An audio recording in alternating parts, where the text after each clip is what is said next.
शान्ताकारं भुजगशयनं पद्मनाभं सुरेशं विश्वाधारं गगनसदृशं मेघवर्णशुभांगं लक्ष्मीकान्तं कमलनयनं योगिभिर्ध्यानगम्यं वन्दे विष्णुं सर्वलोकैकनाथम्।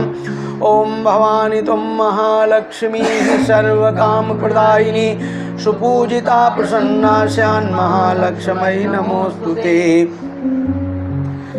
भक्तराज संत शिरोमणि श्री नाभादास जी गुरु आज्ञा का अनुसरण करते हुए भक्तों की महिमा का बखान करने हेतु भक्तमाल की रचना की, जिसमें भक्तों के चरित्र को बहुत ही सुंदर ढंग से प्रस्तुत किया। उससे पूर्व भगवान श्री हरि के 24 अवतारों का वर्णन भी किया है। क्रमशः भगवान श्री हरि विष्णु के चतुर्थ अवतार श्री नृसिंह अवतार की कथा। जब वाराह भगवान ने हिरण्याक्ष का वध कर डाला था, तब उसकी माता दिति, उसकी पत्नी भानुमति, उसका भाई हिरण्यकशिप और समस्त परिवार बड़ा दुखी था। दैत्येंद्र हिरण्यकशिप ने सबको समझा बुझाकर शांत किया, परंतु स्वयं शांत नहीं हुआ। हृदय में प्रतिशोध की ज्वाला धधकने लगी। फिर तो उसने निश्चय किया कि तपस्या करके ऐसी शक्ति प्राप्त की जाए कि त्रिलोकी का राज्य निष्कंटक हो जाए और हम अमर हो जाएं। निश्चय कर लेने पर हिरण्यकशिपु ने मंदराचल की घाटी में जाकर ऐसा घोर तप किया कि जिससे देवलोक भी तप्त हो गए। देवताओं की प्रार्थना पर ब्रह्मा जी ने जाकर उससे अमृत छोड़कर अन्य कोई भी मनचाहा वर मांगने को कहा। उसने कहा कि मैं चाहता हूँ कि आपके बनाए हुए किसी प्राणी से मेरी मृत्यु ना हो। भीतर बाहर, दिन में रात में आपके बनाए हुए प्राणियों के अतिरिक्त और भी किसी भी जीव से, अस्त्र शस्त्र से पृथ्वी या आकाश में कहीं भी मेरी मृत्यु ना हो। युद्ध में कोई भी मेरा सामना न कर सके।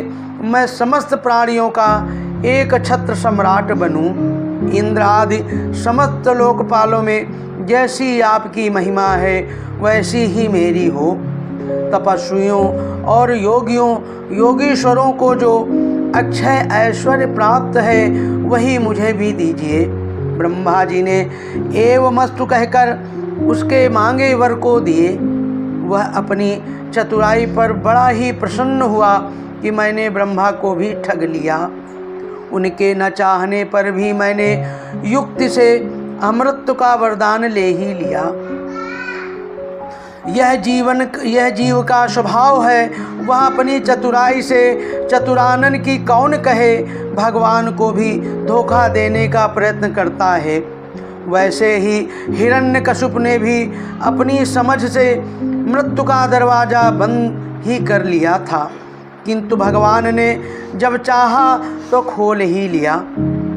वर प्राप्त कर उसने संपूर्ण दिशाओं, तीनों लोकों तथा देवता, असुर, नर, गंधर्व, गरुण, सर्प, सिद्ध, चारण, विद्याधर, ऋषि, पितृगणों के अधिपति, मनु, यक्ष, राक्षस, पिशाचपति, भूत और प्रेतों के नायक तथा संपूर्ण जीवों के स्वामियों को जीतकर अपने वशीभूत कर लिया। इस प्रकार वह विश्वजित असुर ने अपने पराक्रम से संपूर्ण लोकपालों के स्थान छीन लिए। स्वयं इंद्र भवन में रहने लगा। उसने दैत्यों को आज्ञा दी कि आजकल ब्राह्मणों और क्षत्रियों की बहुत बढ़ती हो गई है। जो लोग तपस्या, व्रत, यज्ञ, स्वाध्याय और दान आदि शुभ कर रहे हैं, उन सबको मार डालो, क्योंकि विष्णु की जड़ है। द्विजातियों का कर्म धर्म और वही धर्म का परम आश्रय है। दैत्यों ने जाकर वैसा ही किया, परंतु जहाँ त्रैलोक्य में इस प्रकार धर्म का नाश किया जा रहा था, वहाँ हिरण्यकशिप के पुत्रों में प्रहलाद जी जन्म से ही भगवत भक्त थे। 5 वर्ष की अवस्था में वे अपने पिता को भगवत भक्ति का पाठ सुना रहे थे। पुत्र को अपने शत्रु विष्णु का भक्त जानकर उसने यह निश्चय कर लिया कि यह अपना शत्रु है जो पुत्र रूप से प्रकट हुआ है, अतः उसे मार डालने की आज्ञा दी। पर दैत्यों के सब प्रयोग व्यर्थ हुए। तब हिरण्यकशिप को बड़ी चिंता हुई। उसने उन्हें बड़े बड़े मत वाले हाथियों से कुचलवाया, विषधर सर्पों से डसवाया, कृत्या राक्षसी उत्पन्न कराई कि प्रहलाद को खा ले, पहाड़ों पर से नीचे गिरवाया, संबरासुर से अनेकों प्रकार की माया का प्रयोग कराया, विष दिलाया, दहकती आग में प्रवेश कराया, समुद्र में डुबाया इत्यादि अनेक उपाय मार डालने के किए, पर उनका बाल भी बाका नहीं हुआ। गुरुपुत्रों की सलाह से वे वरुण पास से बांध कर रखे जाने लगे कि कहीं भाग न जाए, और गुरुपुत्र इन्हें अर्थ धर्म और काम की शिक्षा देने लगे। छुट्टी के समय प्रहलाद जी ने समवयस्क असुर बालकों को भगवत भक्ति का स्वरूप बताया, जिसे सुनकर सब सहपाठी असुर बालक भगवान निष्ठ हो गए। यह देखकर पुरोहित ने जाकर सब हाल हिरण्यकशिप से कहा। सुनते ही उसका शरीर क्रोध के मारे थर-थर कांपने लगा और उसने प्रहलाद जी को अपने हाथ से मार डालने का निश्चय किया। उन्हें बुलाकर बहुत डांटा, झिड़का और पूछा कि तू किसके बल पर मेरी आज्ञा के विरुद्ध काम किया करता है। प्रहलाद जी ने उसे सर्वात्मा सर्वशक्तिमान भगवान के स्वरूप का उपदेश दिया। वह क्रोध से भरकर बोला, देखूं वह तेरा जगदीश्वर कहाँ है?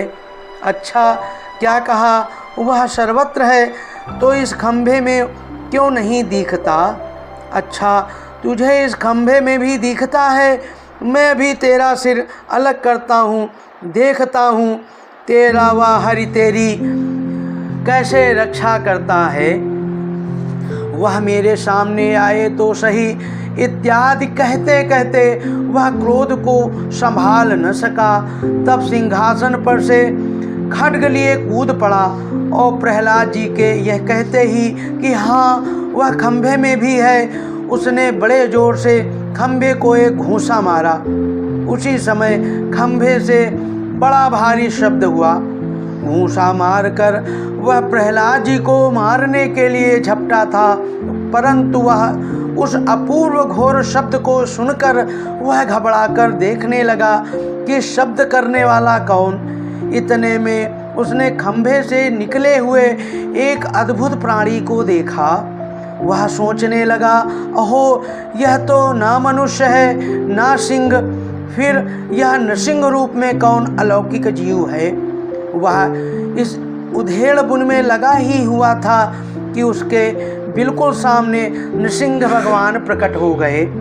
भगवान उससे बड़ी देर तक खिलवाड़ करते रहे। अंत में संध्या समय उन्होंने बड़े उच्च सुर से प्रचंड भयंकर अट्टहास किया, जिससे उसकी आंखें बंद हो गईं। उसी समय झपटकर भगवान ने उसे पकड़कर राजसभा द्वार की ड्योढ़ी पर ले जाकर अपनी जंघाओं पर गिराकर अपने नखों से उसके पेट को चीर कर उसे मार डाला। बोलो नृसिंह भगवान की जय।